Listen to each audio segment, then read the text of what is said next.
अस्सलामु अलैकुम वरहमतुल्लाहि वबरकातुहू। बिस्मिल्लाहिर्रहमानिर्रहीम। सामिईन व नाज़रीन, गुज़िश्ता वीडियो में subject, verb, object, transitive verb और इंट्रांजिटिव वर्ब के सिलसिले में डिटेल में बहस की गई थी। अगर वो वीडियो नहीं देखा है तो सबसे पहले उसको देख लीजिए, ताकि आज का जो लेसन है, आज का जो सबक है, उसको समझने में आपके लिए सहूलत और आसानी रहे। आज का वीडियो मैं शुरू करूं इससे पहले आप इन चंद मिसालों के ऊपर सरसरी नज़र डाल लीजिए, ताकि माक़बल का सबक आपको अच्छी तरह और ज़्यादा समझ में आ जाए। कैट किल्ड अ रैट, बिल्ली ने चूहे को मार डाला। आई ईट द एप्पल, मैं सेब खाता हूँ। Salim will read the book, Salim किताब पढ़ेगा। My friend give me a pen, मेरे दोस्त ने मुझे एक पेन दिया। इसमें दो ऑब्जेक्ट हैं, एक तो मी, ये पेन जो है उसको डायरेक्ट ऑब्जेक्ट कहा जाएगा, और ये मी जो है उसको इनडायरेक्ट ऑब्जेक्ट का नाम दिया जाएगा। The teacher teaches us English, teacher हमें इंग्लिश सिखाता है। यहाँ पर भी इंग्लिश जो है वो डायरेक्ट ऑब्जेक्ट है और ये अस जो है इनडायरेक्ट ऑब्जेक्ट हैं। द कैट रन्स, बिल्ली दौड़ती है। आई गो टू द मार्केट, मैं मार्केट की बाजार की तरफ जाता हूँ। सलीम इज लाफिंग, सलीम हंस रहा है। माई मदर स्लिप्ड, मेरी माँ सो गई। यू सिट, तू बैठता है।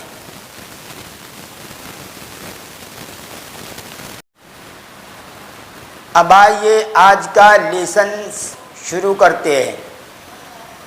जैसा कि गुज़िश्ता वीडियो में आपसे वादा किया गया था कि आने वाले वीडियो में मैं बतलाऊंगा कि किस तरह सब्जेक्ट और ऑब्जेक्ट की पहचान होगी, यानी वो कौन सा तरीका है कि जिसकी वजह से आदमी ये समझ पाए कि इस सेंटेंस के अंदर सब्जेक्ट कौन है और ऑब्जेक्ट कौन है। तो इसी के बारे में मैं आपके सामने पेश कर रहा हूँ कि कैसे पता चलेगा कि इस सेंटेंस के अंदर सब्जेक्ट कौन सा है और ऑब्जेक्ट कौन सा है। तो आइए शुरू करते हैं। सबसे पहले तो आप ये दो लफ्ज़ याद रखिए, नंबर एक कौन और नंबर दो किसने, और एक तीसरा लफ्ज़ किस याद रखिए। ये दो जोड़ी जो कौन और किसने, ये दो की जोड़ी याद रखिए और एक अलग से किस को याद रखिए। अब देखिए सब्जेक्ट की पहचान किस तरह होगी कि इस सेंटेंस के अंदर सब्जेक्ट कौन सा है। तो इस तरह उसकी पहचान होगी कि अगर आप किसने या कौन से सवाल करें तो ऐसी सूरत के अंदर जो जवाब आएगा वही उसका सब्जेक्ट होगा। कौन या किसने से सवाल किया जाए और उसके जवाब में जो आए उसी को कहा जाएगा सब्जेक्ट। अभी भी आपको समझ में नहीं आया होगा, मिसाल से इंशाअल्लाह अच्छी तरह क्लियर हो जाएगा। लेकिन मिसाल देने से पहले मैं एक बात कह दूं कि जो ट्रांजिटिव वर्ब और इंट्रांजिटिव वर्ब है, जाहिर सी बात है जो वर्ब होगा उसके साथ कोई ना कोई सब्जेक्ट तो होगा ही। तो ट्रांजिटिव वर्ब और इंट्रांजिटिव वर्ब इन दोनों के अंदर सब्जेक्ट होता है, लेकिन ट्रांजिटिव वर्ब जो है उसके साथ जो सब्जेक्ट होता है, अगर वो सिंपल पास्ट है, ध्यान से सुनिए, अगर ट्रांजिटिव वर्ब है और ट्रांजिटिव वर्ब के साथ सब्जेक्ट लगा हुआ है, लेकिन वो ज़माना या वो काल ऐसा है जो सिंपल पास्ट है, यानी सिंपल पास्ट तो हो जिसको इंडेफिनिट भी कहा जाता है। तो अगर टेंस जो सिंपल पास्ट हो और ट्रांजिटिव वर्ब हो और उसके साथ सब्जेक्ट आए, तो हमेशा उस सब्जेक्ट का तर्जमा करने में ने का लफ्ज निकलेगा। मसलन आई डिड, यहाँ पर देखिए आई जो है ये सब्जेक्ट है और ये डिड जो है ये वर्ब है, और ये वर्ब कौन सा है? ट्रांजिटिव वर्ब है। ट्रांजिटिव वर्ब जिसका ऑब्जेक्ट भी आता हो तो ये ट्रांजिटिव वर्ब है। आप उसका ऑब्जेक्ट लाना चाहे तो ला सकते हैं। तो यहाँ पर देखिए आई के तर्जमे के अंदर ने का लफ्ज आता है। आई डिड, मैंने किया। आई डिड, मैंने किया। आई एट, मैंने खाया। आई ब्रोक, मैंने तोड़ा। आई ब्रोक, मैंने तोड़ा। तो यहाँ पर देखिए जितनी भी मैंने मिसालें दी है ये ट्रांजिटिव वर्ब है और उसके साथ जो सब्जेक्ट आई लगा हुआ है उसमें ने का लफ्ज आता है। तो अच्छी तरह ये ज़हन नशीन कर लीजिए कि अगर कोई वर्ब ट्रांजिटिव हो और सिंपल पास्ट हो, उसके साथ लगने वाला जो सब्जेक्ट होता है उसमें हमेशा ने का लफ्ज निकलता है। एक बात तो ये याद रखिए। हाँ, अगर वो इंट्रांजिटिव वर्ब हो, अगर इंट्रांजिटिव वर्ब हो और उसके साथ जो सब्जेक्ट आता हो वहाँ पर कभी भी ने का लफ्ज नहीं आएगा। मसलन आई वेंट, मैं गया। आई स्लीप्ड, मैं सोया। तो यहाँ पर देखिए ये गो और ये स्लीप ये इंट्रांजिटिव वर्ब है, इसका ऑब्जेक्ट नहीं आता। तो उसका जो फाइल है यानी आई, उसका तर्जमा करने के अंदर यहाँ पर ने का लफ्ज नहीं आया। आप बिल्कुल सिंपल अंदाज के अंदर याद रखिए कि ने का लफ्ज कौन से फाइल के साथ आता है। तो बस सिर्फ इतना ही याद रखिए कि ट्रांजिटिव वर्ब हो नंबर 1, नंबर 2 सिंपल पास्ट हो। ट्रांजिटिव वर्ब हो और सिंपल पास्ट हो और उसके साथ जो सब्जेक्ट होता है उसी के साथ ने का लफ्ज आता है, बाकी कहीं भी ने का लफ्ज नहीं निकलेगा। अच्छी तरह इस बात को ज़हन नशीन कर लीजिए। अब मान लो ये आई डिड जो है मैंने किया, तो यहाँ पर देखिए डिड क्या है? ये ट्रांजिटिव वर्ब है और सिंपल पास्ट से है। तो उसका जो सब्जेक्ट है आई, उसके साथ ने निकला, मैंने किया। लेकिन अगर आप इसी को प्रेजेंट बना दो, अगर इसी को आप प्रेजेंट बना दो आई डू, तो क्या तर्जमा होगा? मैं करता हूं।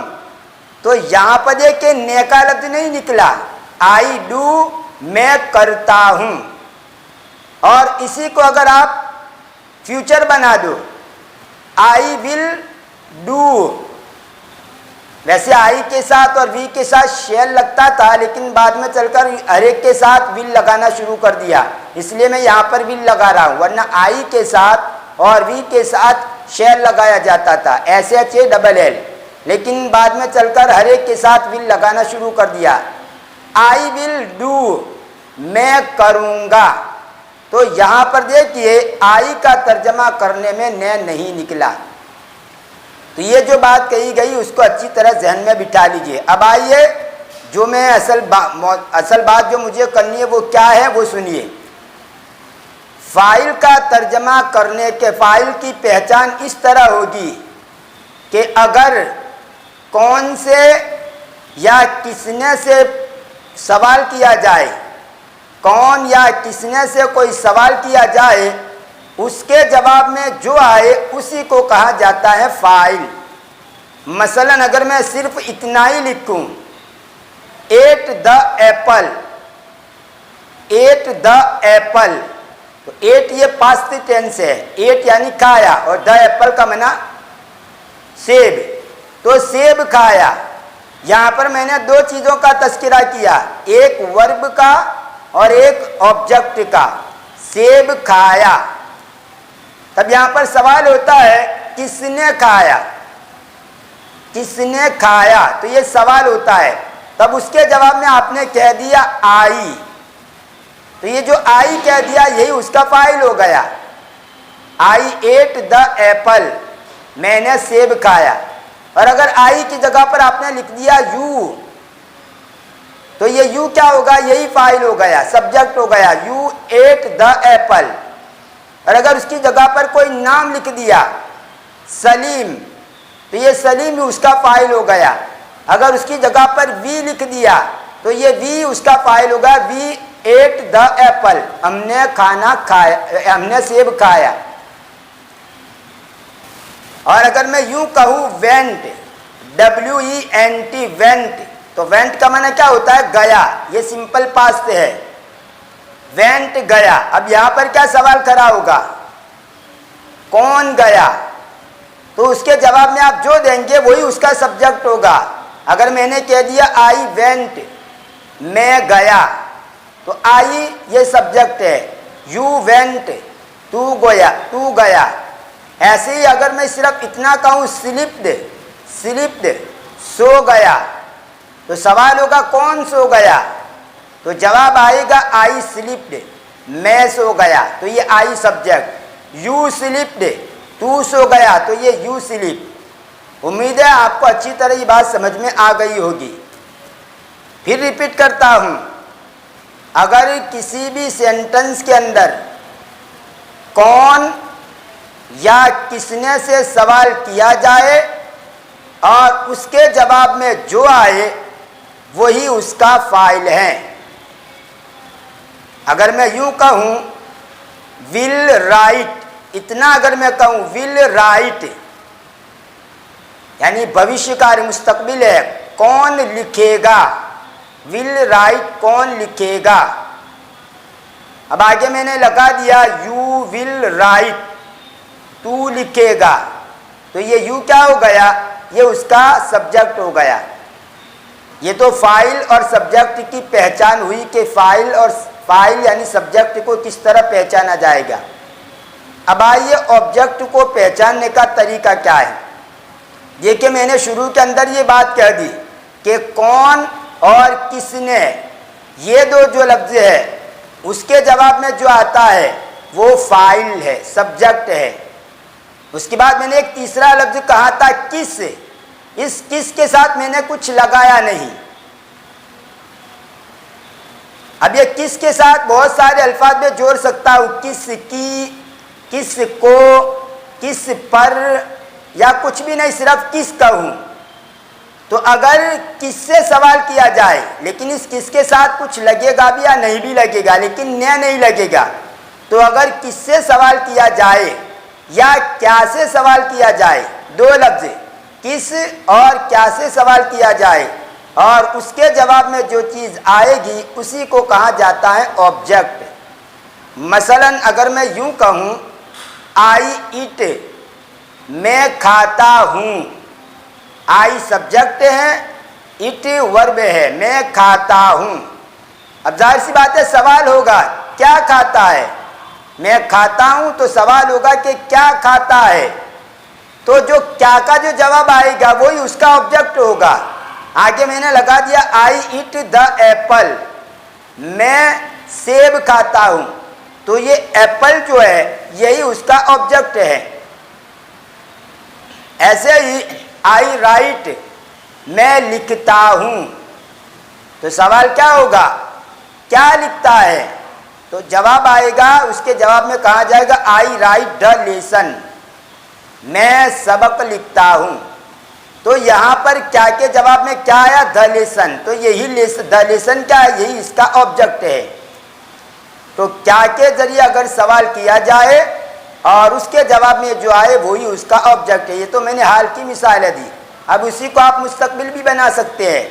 आई विल ईट, मैं खाऊंगा। सवाल होगा क्या? तो मैंने कहा I will eat the Apple, मैं सेब खाऊंगा। जो भी कार हो, सेंटर है, जो कोई भी टेंस हो, बस यही याद रखेंगे क्या के जवाब में जो चीज़ आएगी वही उसका ऑब्जेक्ट होगा। दूसरी बात, किसके जवाब में भी जो लफ्ज़ आएगा वो भी उसका ऑब्जेक्ट होगा, लेकिन किसके साथ जो है कभी को लगेगा तो कभी की लगेगा तो कभी से लगेगा तो कभी कुछ भी नहीं लगेगा, लेकिन ने नहीं लगेगा। अगर ने लग जाए, किसने से सवाल हो जाए तो मैंने कहा वो तो फाइल, वो तो सब्जेक्ट होगा। मिसाल के तौर पर समझिए, अगर मैं यूं कहूं आई हेल्प, मैं मदद करता हूं, तो यहां पर दो चीजें, आई सब्जेक्ट है, हेल्प ये वर्ब है, मैं मदद करता हूं। जाहिर सी बात है सवाल होगा। कौन सा सवाल? किसकी? मैं मदद करता हूं तो सामने वाला सवाल कर सकता है किसकी। तो ये किसकी जो सवाल किया उसी के जवाब में मैंने कह दिया आई हेल्प सलीम, मैं सलीम की मदद करता हूं। तो ये जो सलीम है, यही सलीम, ये ऑब्जेक्ट हो गया। वो किसके जवाब में आया? किसकी के जवाब में आया। ऐसे ही आई बीट, मैं मारता हूं। अब यहां पर क्या सवाल होगा? किसको? किसकी नहीं, किसको। मैं मारता हूं तो सवाल ये खड़ा होगा किसको मारता है। तो उसके जवाब में मैंने कह दिया आई बीट सलीम, मैं सलीम को मारता हूं। या अगर मैं यूं कहूं आई मीट, मैं मुलाकात करता हूं, सवाल खड़ा होगा किससे। यहां पर देखे किसकी भी नहीं, किसको भी नहीं, किससे। तो इसके जवाब में जो आएगा वो भी उसका ऑब्जेक्ट होगा। तो मैंने कह दिया आई मीट सलीम, मैं सलीम से मुलाकात करता हूं। आई टॉक, मैं बात करता हूं, सवाल क्या होगा किससे। तो मैंने कहा आई टॉक सलीम, मैं सलीम से बात करता हूं। तो देखिए इन मिसालों के अंदर किसकी, किसको और किससे जो सवाल किया उसके जवाब में जो आया वही उसका ऑब्जेक्ट है। तो हमेशा याद रखिए, बिल्कुल अब खुलासे के तौर पर कह रहा हूं कि अगर कौन और किसने इसके जरिए कोई सवाल किया जाए तो ऐसी सूरत के अंदर उसके जवाब में जो आएगा वही उसका सब्जेक्ट यानी फाइल होगा। और अगर क्या या किसको, किसकी, किससे, किस पर, जो भी हो, किसके बाद कोई ना कोई लफ्ज हो या ना हो, लेकिन ने नहीं होना चाहिए। तो किसको, किसकी, किससे, अगर इस किस्म का सवाल किया जाए और उसके जवाब में जो आए तो वही उसका ऑब्जेक्ट है। उम्मीद है अब आपकी समझ में ज़रूर आ गया होगा कि सब्जेक्ट और ऑब्जेक्ट की पहचान कैसे होगी। लेकिन हमेशा याद रखिए, मैं बार बार रिपीट करता हूँ, तो अमूमन स्टूडेंट जो होते हैं सब्जेक्ट का तर्जमा करने के अंदर गलती में मुब्तला हो जाते हैं। कहाँ ने निकालना चाहिए, कहाँ ने नहीं निकालना चाहिए, इस सिलसिले में वो कंफ्यूज हो जाते हैं। इसलिए मैं कह रहा हूँ, वापस रिपीट कर रहा हूँ कि याद रखिए कि फाइल के तर्जमे में, सब्जेक्ट के तर्जमे में ने कब निकलेगा। नंबर 1 ट्रांजिटिव वर्ब होना चाहिए और नंबर 2 सिंपल पास्ट होना चाहिए। सिंपल पास्ट होना चाहिए। देखिए अगर आप ट्रांजिटिव वर्ब के अंदर जो ऑब्जेक्ट होता है अगर आप उसको मजहूल की शक्ल बना देंगे, पैसिव वॉइस जिसको कहा जाता है, मसलन ये जो जुमला है आई ईट द एप्पल, मैं सेब खाता हूं, या उसका माजी ले लीजिए आई एट द एप्पल, मैंने सेब खाया। तो यहां पर देखिए ये आई तो सब्जेक्ट है, मैंने तो ने निकला। लेकिन अगर इसी सेंटेंस को अगर आप पैसिव वॉइस में तब्दील कर दे, पैसिव वॉइस का मतलब मजहूल बना दे, तो आप किस तरह उसको बनाएंगे। ये जो ऑब्जेक्ट है द एप्पल, उसको सब्जेक्ट की जगह पर रख देंगे और वहां से सब्जेक्ट को निकाल देंगे और पीछे बाई के बाद उसको लाएंगे। उसका मजहूल बनाना हो तो पहले सुन लीजिए कि उसका मजहूल क्या आएगा। आई एट द एप्पल, मैंने सेब खाया। उसका पैसिव वॉइस इस तरह बनेगा, the apple was eaten, the apple was eaten by me, सेब खाया गया। द एप्पल मजहूल किस तरह बनाया जाता है मुस्तकिल बहस है, मैं तो सिर्फ एक मिसाल दी आपके सामने। ये मौके के ऊपर आपको बताया जाएगा कि एक्टिव वॉइस से पैसिव वॉइस किस तरह बनता है। तो the apple was eaten by me, यानी सेब खाया गया मेरे जरिए। तो यहाँ पर देखिए द एप्पल जो है सब्जेक्ट को वहां से हटा दिया और उसकी जगह पर उसको रख दिया, और सब्जेक्ट को पीछे और बाय को पीछे, बाय जो है उसके बाद वहां पर सब्जेक्ट को लाया गया। The apple was eaten by me, लेकिन यहाँ पर बाय आई नहीं करेंगे, यहाँ पर आई की जगह पर मी हो जाएगा ऑब्जेक्ट वाला। बाय मी, सेब मेरे जरिए खाया गया। अरबी के अंदर तो सिरे से फाइल का तस्करा ही नहीं किया जाता। ये अंग्रेजी वाले जो है इधर से फाइल को हटा देते हैं और वहाँ से सब्जेक्ट को हटा देते हैं और पीछे बाय के बाद ले आते हैं, और यहाँ पर जो उसका ऑब्जेक्टिव केस होता है उसको जिक्र कर देते हैं। लेकिन अरबी वाले क्या करते हैं, सिरे से वो लाते ही नहीं। मसलन अकल जैदुन, जैद ने खाया, तो अरबी वाले ये जुमला कहेंगे अकल जैदुन तुफ़ाहन, जैद ने सेब खाया। तो अरबी वाले उसका मजहूल बनाएंगे, जैद को निकाल देंगे और कहेंगे उकीला तुफ़ाहुन, सेब खाया गया। किसके जरिए खाया गया वो आगे जिक्र नहीं करते, लेकिन अंग्रेजी वाले जो है इधर से निकाल देते हैं और बाय के बाद उसको जिक्र कर देते हैं, लेकिन वो शक्ल बना देते हैं ऑब्जेक्ट की। यानी जो बाय के बाद जो लफ्ज़ आएगा वो सब्जेक्ट वाली ज़मीर नहीं आएगी, बल्कि ज़मीर अगर लाएंगे, प्रोनाउन लाएंगे तो फिर वो ऑब्जेक्ट वाली लाएंगे। खैर, तो आज के वीडियो के अंदर बस इतना ही कि सब्जेक्ट और ऑब्जेक्ट की पहचान किस तरह होगी वो मैंने आपने खोलकर आपके सामने बयान कर दिया। अगर फिर भी समझ में नहीं आया है तो आप कमेंट के अंदर पूछ सकते हैं क्या बात समझ में नहीं आई। मैंने अपने एतबार से जितना मुमकिन था आसान अंदाज के अंदर पेश किया। फिर भी अगर आपकी समझ में नहीं आया और आपको कोई मतलब मुश्किल और डिफ़िकल्ट लगा हो तो आप कमेंट के अंदर पूछ सकते हैं। इंशाअल्लाह मैं हत्तल इम्कान जवाब देने की कोशिश करूँगा। बस आज के वीडियो में इतना ही। मिलते हैं अगले वीडियो में। दुआ में याद रखिए। फ़ी अमानिल्लाह, इलल लिक़ा।